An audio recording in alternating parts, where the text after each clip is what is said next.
Hi, intrepid viewers. Lena, coming from Australia. I'm in the future. It's Saturday here. I want to thank all you guys for all the birthday wishes. Oh, you guys are so kind. Thanks. But you know how it is, like birthdays, not so welcome as they used to be. Remember in the old days when you're really young and you get phone calls going, let's go party. And now it's like you get a text saying your mammogram's due. It's not the same. Not the same. But still, it was a buzz to be a princess for a few days. Got some nice meals. Okay. So, something to celebrate right off the bat. George Santos voted out miraculously, really. First bipartisan act, in living memory. But I want to have a look. Well, I digress already. As soon as you finish this video, jump over to Tarot's Apprentice, because if you missed it, I did a collaboration yesterday with Johnny, Jen Lynn, and Dave from Moonride. And we had a great time doing that show. So I really hope you enjoy watching it. So check that out. Right? But let's have a quick look at who's going to replace George Santos. I've got no idea who the candidates are. There'll be a special election. Let's have a look. Let's have a look. George is going to go out kicking and screaming and write the book. Okay, so let's have a look. Who's replacing George Santos? Okay.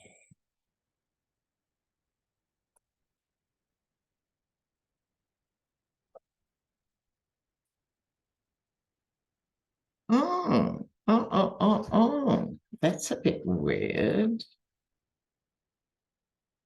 Oh, the wrong cards. I was going to pull a clarifier on that. Okay, let's dive in. After it dragging on for a few years, all of a sudden it's quick. It's how these things go, don't they? They're agonizing and then suddenly, boom, boom, boom, you can't keep up. So I feel sorry for the people of Long Island because they'll be deluged with information on the candidates. I think this represents the voters' due diligence. They want to make a point. I think there's communication between each other. Now, here comes the death card. Death to what? End of a cycle. So how frustrating would it have been to be actually tricked into voting for this guy in the first place, symbolically the end of that reign? But I just will pull a couple of clarifiers. Will it be a Dem replacement, surely? Have a look. Oh, okay. I think the voters are really, really fed up with everyone. Whoever they pick will be quite a strong personality, this Emperor card here. So it's someone who'll step up. I don't know how good they'll be. Any voters from Queens who want to comment, let me know what your feel is. Who do you think this Emperor is? But this is an exceptionally strong personality. Right. Now, speaking of strong personalities, DeSantis got slaughtered, you'd have to say, in the debate with Newsom, wouldn't you, really? But he's not finished doing horrible things, right? I don't think he'll ever finish. DeSantis is actually an exceptionally nasty guy. So apart from reports from an ex-Guantanamo prisoner that DeSantis watched his torture session, right? Impassively. Okay. He's now bumped up the rate of executions. Now, can someone please explain to me how the people who are pro-life are always for the death penalty? Sorry, my brain does not compute. But anyway, I'm not going to read on DeSantis today. He's just ghastly. What's more important? Moves to make it harder for young people to vote. The Dems need the youth vote. The GOP, even though they've got, a collective IQ of 112 between all of them, they've realised they're losing the youth vote. So they've got to stop it. So in New Hampshire, they've introduced a bill. When I say introduced, I think it means introducing it to the floor. I don't think it's law yet. They've introduced a bill that if you pay fees out of state, you can't vote. That's not democracy. Someone should point that out. But anyway, that's one of them. Texas Republicans have introduced a bill, no polling stations in colleges or universities. Sorry, that's not democracy. And Republicans in Idaho, Virginia, and Wisconsin are all looking at measures to keep young people from the polls. They're desperate. So will young people step up at the polls? What will happen? Will they not care? Were they not going to vote anyway? Will they be angry? What's going to happen? Young people in the vote in 2024, particularly in these states, young people in the red states, what are you thinking? Okay. Yeah, well, I'm sure they're confused.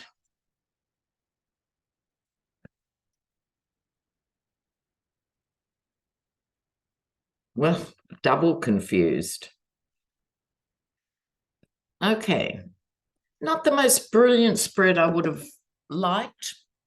I would have liked to see 5 million of them in the streets, but you know me, old school. Okay, so in the center, the moon card. Now, I think they are paying attention. They are paying attention to what's going on, but they're emotionally a bit unclear about things. But aces are also new energy. So I think they will harness that energy nearer the time.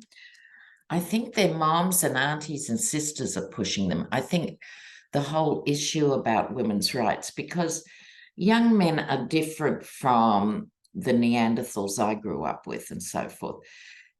They actually can see that it's not smart or right to not so much abortion as an issue, but with abortion goes the issue of contraception. And so young men have sisters and cousins who are affected by this. And hopefully they also realise they will be impacted if their girlfriends don't have access to stuff too. So whatever, I think this feminine energy is pushing the youth vote. They're not happy living under the Hierophant. I mean, most young people wouldn't. But I think they're being sick and tired of watching this stuff around them. And when you bully people into not doing something, sometimes that's enough to make them want to do it. Let's hope. Let's hope they read all the banned books that they probably wouldn't have read otherwise. Same principle. Bossy, bossy, bossy energy going, no, you can't vote. Well, we'll see. I hope the Dems are doing something on TikTok. Anyway, outcome card, I'm not thrilled. It's going to be made as hard as possible. And by that, I mean there might be things that say, you can vote at this place And then when they get there, the polling booth is closed or something like that. They'll be confused by the process. But young people watching, please persevere. This election is the most important election. So they are being bulldozed. This is the red states pulling out everything they can. God, the GOP are so allergic to people having a say, aren't they? They're just shocking. Okay, so while I'm shuffling, because there's a couple of big questions coming up, they're important. 2 Arizona supervisors, election supervisors, have been indicted for refusing to certify midterm elections. We'll see what happens with that case. Oh, didn't you love Trump saying, or his lawyers saying, in defense of all the Jack Smith stuff, he didn't swear an oath to the Constitution. Now, this is very interesting. On the one hand, it's laughably stupid because we all heard it. But on the other, do you remember Linda G said 5 years ago now, he will be found to be an illegitimate president? Maybe he had his fingers crossed behind his back and he didn't take the oath. It might be something in that. How intriguing. But that's for another day. Now, South Carolina is, sorry, not South Carolina. My notes say SC. I thought it was South Carolina. It's the Supreme Court, Lena. Sorry. The Supreme Court is about to rule on the appeals of 3 defendants from January 6th. Now, if they let those appeals go ahead, it's going to delay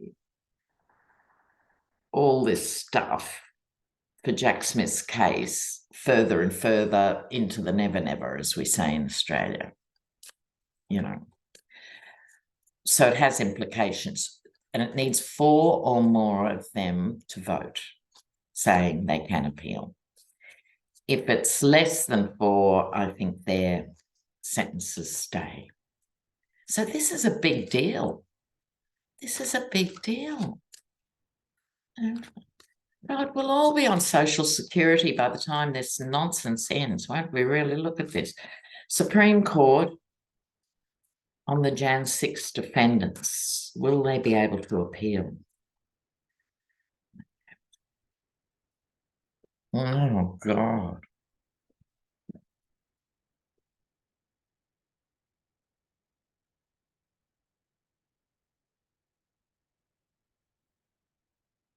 Right. The Knight of Swords. I have to think about this. Okay, now there's an impulsivity to this knight rushing into the headwinds. This could be the defendants themselves. They were carried in the moment, they rushed ahead, they did what they did, and whoops, now they're paying the price. The Biden card here, but I think it's not so much Biden himself as the White House symbolically being attacked. The judges are working on this because they get it, even though, you know, Kavanaugh and what's his face, Clarence Thomas and stuff, you know, they don't do that much work, it would seem to me. Really?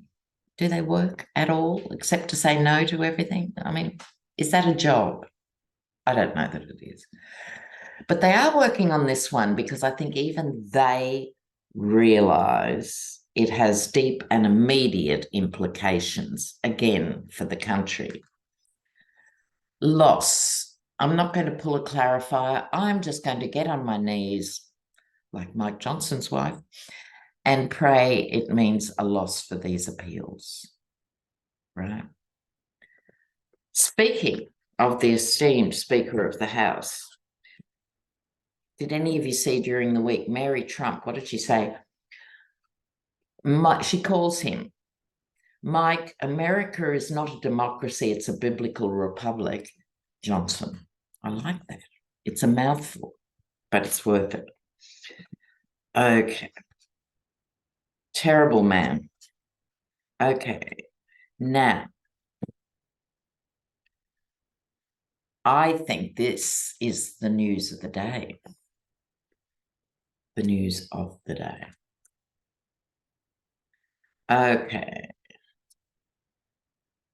Before I get to that, I'd just like to give a tribute to the journalists, war journalists everywhere. They take huge risks, in their working lives. And I saw these statistics yesterday that I think are really sad. In Gaza, 57 journalists and other media workers, meaning the camera people and so on, have been killed since October 7th. 57. 50 are Palestinian, 4 Israeli, and 3 Lebanese. 11 journalists have been injured and 19 arrested. Oh my God.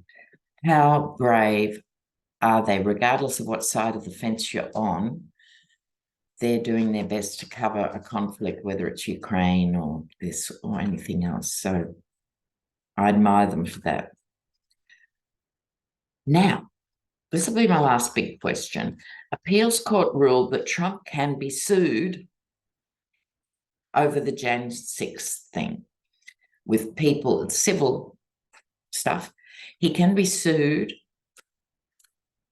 and people can seek financial damages. Okay, this is a big deal. Go to the appeals court. So will this be taken up, is my question.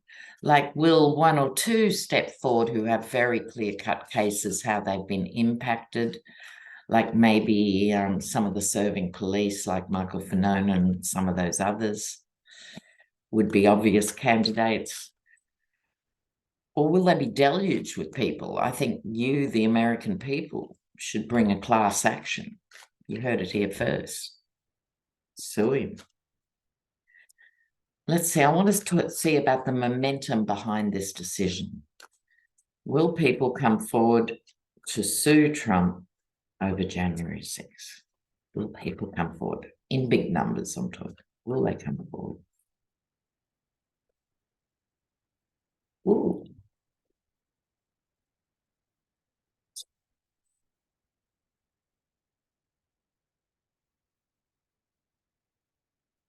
Oh, wow.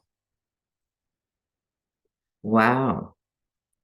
I think this is very interesting. So just when we think this is all over, well, it's not, but when we think it is, yet again, we've got to be very careful. Now, here we go. The 8 of Cups. People walking away from, or a person walking away from a situation, but on their own terms. I think this is talking about a person or people who left before the crisis. They maybe left well-paid jobs, a few days before, a week before, because they didn't like where it was going. I think that'll be the ones who are doing it. And they will, I think, sue him for job loss, apart from anything else. But they'll also be suing him as the false knight. I think this is also other ones like Cassidy Hutchinson and who was the disloyal harlot? Jenna somebody or other, who really believed in the false knight, and she's a Christian, so I'm not lying, Your Honor. I didn't know. I think it'll be people like that. This is going to be a brand new horror for the Yeti. A brand new day and a brand new horror. It must be this. Look, we all know he's got the brain of a goldfish at the best of times, right? So can you imagine he he will hear each day there seems to be another huge case landing in his lap. Makes a change from the lap dancers, doesn't it? Subpoenas landing in his lap. So I don't think he's even taking them on anymore in his head. I don't think, here's a challenge, I don't think Trump could even name all his own court cases. I think he would forget E. Jean Carroll and lots of them, really. You know, it's like that. Now, the link I'm going to put up for you today, very special. Now, I know a lot of you follow Trey Crowder, the liberal redneck. I have to apologize to Trey Crowder's wife because I'm harboring secret adoration for this man, right? Love him.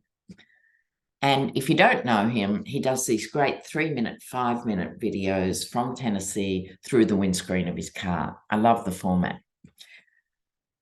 But he did one this week on the school voucher system. And this guy is scary smart. This is so funny, but so crushing. And he covers all the issues we've been talking about for 5 years. He covers them all in 3 minutes. So I'm going to put that link up, and please share it with your nearest and dearest. It is sublime. Okay, see you next time, guys. Besos. Ciao.